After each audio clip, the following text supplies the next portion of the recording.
সকলকে অনেক অনেক স্বাগত। আজ রবিবার আর তার সাথে পূর্ণিমা, আবার পূর্ণিমা ছাড়লে চন্দ্রগ্রহণ। তো সকালবেলা এখন বাজে 7:30 মতন, বেরিয়েছি, যাচ্ছি রেশনে। তো যাবো হচ্ছে রেশনে।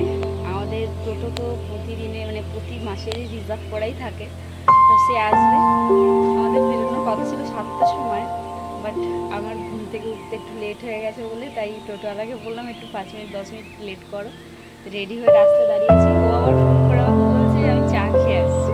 তো সে চা খেয়ে আসুক, তার বেরোবো, রেশন নিয়ে আসবো। এই মাসের অন্তত পুজোর সামনে, তাই প্রচণ্ড ভিড় হবে, জানি না কটা বাজবে। নিয়ে আসি, তারপরে আমার সারা ঘরের কাজ আছে। ঘুম থেকে উঠতে শুধু ঘরটা ঝাড় দিয়ে বিছানা তুলে চলে এসেছি। নিয়ে চলে আসি রেশনটা। মা আসছে রেশন কার্ড ব্যাগ নিয়ে, আমি আগে চলে এসেছি। খাওয়া এসে দাঁড়িয়ে আছি। রেশন থেকে চলে এসেছি আর খুব জোরে পেয়েছে খিদে, কারণ অনেকটা বেলা হয়ে গেছে। এসে রুটি করেছি, তরকারি মা করেছে, আমি করলাম একটু চা। চলো ঝটপট খেয়ে নিই। খুব জোর খিদে পেয়েছে, পুরো মনে হচ্ছে চোখ মুখ অন্ধকার দেওয়ার মতন খিদে পাচ্ছিল। তাই বাড়ি এসে আর একটু সময় নষ্ট করিনি, বসে পড়েছি খেতে। আগে খেয়ে নিই। আজকে একটু তরকারির আলুর চচ্চড়ির মধ্যে দেওয়া হয়েছে একটু সোয়াবিন, বেশ টেস্টি লাগে কিন্তু সোয়াবিন দিলে। বেলা এখন 11:30 12টা বাজবে, 11টা বাজে। প্রতিদিন রোদ্দুর ওঠে, দেখো আকাশটা এত সুন্দর ঝকঝক করছে, আর শারদীয়া শুভেচ্ছার আগমন বার্তা দিচ্ছে, আকাশটা দেখলেই বোঝা যাচ্ছে। কিন্তু একটা সমস্যা, প্রতিদিন ওয়েদার রিপোর্টে দেখাচ্ছে বৃষ্টি।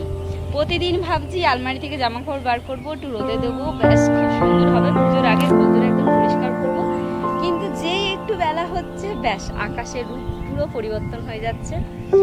প্রতিদিন দেখো আমার জামা কাপড় সব মেলা।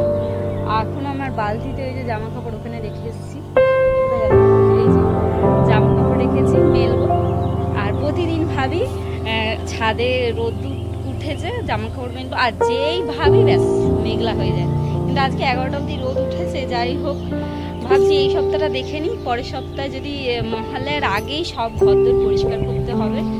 তো তাই জন্যে সব কিছু প্রিপারেশন নিচ্ছি। একটু টেনশনের মধ্যে ছিলাম কদিন, আজ অবশ্যই একটুখানি মনটা শান্তি লাগছে। তো চলো কাজগুলো করে নিই, জামা কাপড়গুলো মেলে নিই। আবার দেখো আকাশটা আবার মেঘের জন্য রোদ্দুর ঢাকা পড়ে গেছে। তো চলো কাজগুলো করে নিই। মাথায় তেল দিয়েছি, কালকে শ্যাম্পু করবো, তাই মাথাটা একটু উকিলমি হয়ে রয়েছে, মুখ চোখগুলো রুগীদের মতন। আগে কাজগুলো করে নিই, আবার দেখা হচ্ছে তোমাদের সাথে, সঙ্গে থাকো। কেমন আছে দেখো, নিজে হাতে খুলে দেখো কেমন হয়েছে।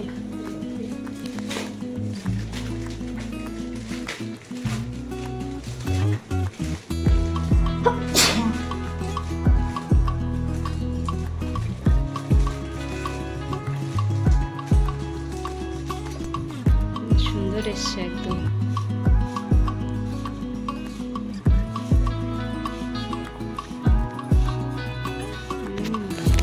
শাড়ির সাথে পরলে কিন্তু দারুণ লাগবে।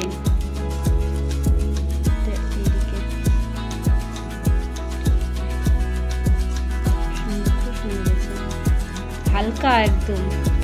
এখন বাজছে ওই দুপুর 1:30 মতন, খিদে পেয়ে গেছে। তাড়াতাড়ি করে এসেছি, আজকে রান্না হয়ে গেছে ঝটফট করেই। তাই আজকে রান্না হয়েছে আলু সিদ্ধ, পেঁপে সিদ্ধ, আর তার সাথে হয়েছে ভাত, এই যে ভাত। আর আজকে তরকারিতে হয়েছে ডিম তেল। ডিম তেলটা আমার সব থেকে ফেভারিট, আর তার সাথে যদি হয় হাঁসের ডিম, বেশ আমার দারুণ লাগে। আর হয়েছে ভোলা মাছের একদম পাতলা করে ঝোল, বড়ি দিয়ে আলু দিয়ে একদম ভোলা মাছের ঝাল টাইপের হয়েছে। আর এদিকে হয়েছে পেঁয়াজ টমেটম দিয়ে ডিম তেল। চলো ঝট করে বেড়ে ফেলি, আর সবাইকে দিয়ে আমিও খেতে বসে যাই। আজকে সবাইকে বলতে গেলে বড়মশাইকে আগে খেতে দিই, পরে আমি খাবো। তো মেয়ে আসবে, তারপরে খাবো।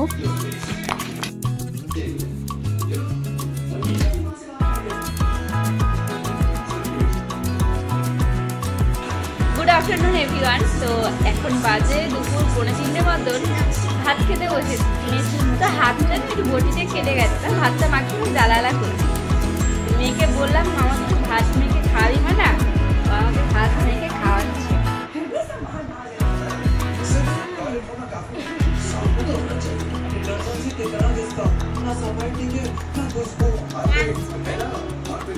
আমার মাছও খাইয়ে দিচ্ছে, বেছে বেছে মাছের কাঁটা বেছে বেছে খাওয়াচ্ছে। সারা মুখ পুরো মাখিয়ে মাখিয়ে।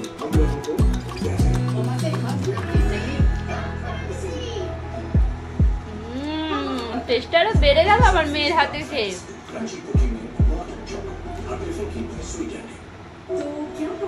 টেস্টটা আরো টেস্টি হয়ে গেল, রান্নাটা একদম আরো টেস্টি টেস্টি হয়ে গেল খেয়ে।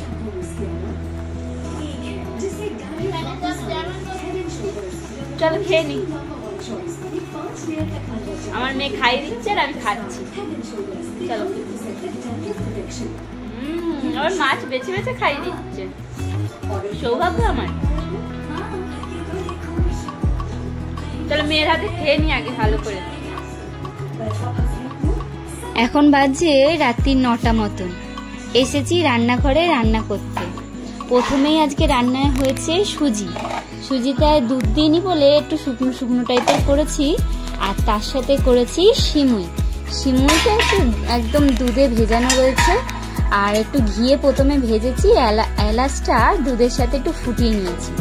তারপরে যে সিমুইটা ভেজেছিলাম ঘিয়ে, সেটা দুধের মধ্যে দিয়ে আপাতত এখন চাপা দিয়ে রেখেছি সিমুইটা ভিজুক। ততক্ষণে আটা আর ময়দা একসাথে মিশিয়ে ভালো করে মেখে নিয়েছি, আর করেছি আটা ময়দা মেশানো রুটি, সিমুই আর সুজি। চলো বাবাকে আগে খেতে দিয়ে নিই, তারপরে সকলকে ধীরে ধীরে খেতে দিই।